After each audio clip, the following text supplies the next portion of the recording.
Hi friends, ഈ വീഡിയോയിൽ കടലാസ് റോസ അഥവാ ബോഗൺവില്ല എന്നറിയപ്പെടുന്ന ചെടിയെക്കുറിച്ചാണ് ഞാൻ പറയുന്നത്.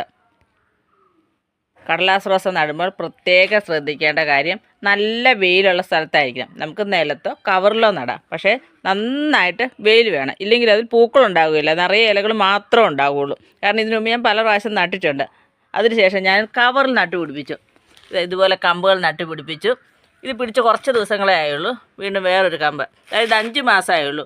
അതായത് ഈ നിൽക്കുന്ന ബോഗൺവില്ല ഇത് പ്രൂൺ ചെയ്തപ്പോൾ, കഴിഞ്ഞ സീസണിലെ പൂ കഴിഞ്ഞപ്പോൾ, വലിയ മഴയും കഴിഞ്ഞ് ഒരു ആഗസ്റ്റ് മാസത്തോടുകൂടി പ്രൂൺ ചെയ്തു.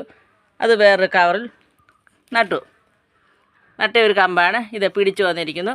ഇതിനാവശ്യത്തിന് വളവും കൊടുത്തു. നല്ല മഴയുണ്ടായിരുന്നു, നന്നായിട്ട് വളം കൊടുത്തു. അഥവാ പൊട്ടാഷ് കലർന്ന വളം, അല്ലെങ്കിൽ കടലപ്പിണ്ണാക്ക് വെള്ളത്തിലിട്ട് പുളിപ്പിച്ചതിന് ശേഷം അതോടുകൂടി പച്ച ചാണകം കൂടി കലർത്തി നമുക്ക് ബോഗൺവില്ലയ്ക്ക് ഒഴിക്കുക. അങ്ങനെ അതിലുണ്ടായത് പൂക്കളുണ്ടായി തുടങ്ങിയതേ ഉള്ളൂ. ഇത് ഈ വലിപ്പമേ ആയിട്ടുള്ളൂ. അതായത് 5 മാസത്തെ വളർച്ച പൂക്കളുണ്ടായി. ബോഗൺവില്ലയ്ക്ക് പ്രത്യേകം ശ്രദ്ധിക്കേണ്ട മറ്റൊരു കാര്യം, നമുക്ക് വെള്ളം ഒഴിച്ചു കൊടുക്കുമ്പോൾ ഇതിൻ്റെ ചുവട്ടിലായിരിക്കും ഒഴിച്ചു കൊടുക്കേണ്ടത്. അതായത് ചെടിയേല ഈ പൂക്കളിലൊന്നും ഒഴിച്ചു കൊടുക്കരുത്. ചെടി കരിഞ്ഞു പോകാതെ ശ്രദ്ധിക്കണം. പതുക്കെ വാടിയാലൊന്നും ഒരു കുഴപ്പമില്ല.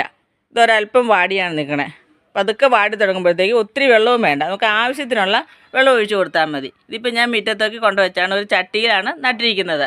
ഇപ്പോൾ വീഡിയോ ചെയ്യാനായിട്ട് ഞാൻ മുറ്റത്തേക്ക് കൊണ്ടുവന്നാണ് ഈ കാര്യങ്ങളൊക്കെ ഒന്ന് കൂട്ടുകാരോടും കൂടി ഒന്ന് ഷെയർ ചെയ്യാൻ വേണ്ടിയിട്ട്.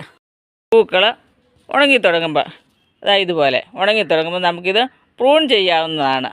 ഇത് പ്രൂൺ ചെയ്ത് വീണ്ടും ഒരു പ്രാവശ്യം കൂടി ഇതിൽ പൂക്കളുണ്ടാകുന്നതാണ്.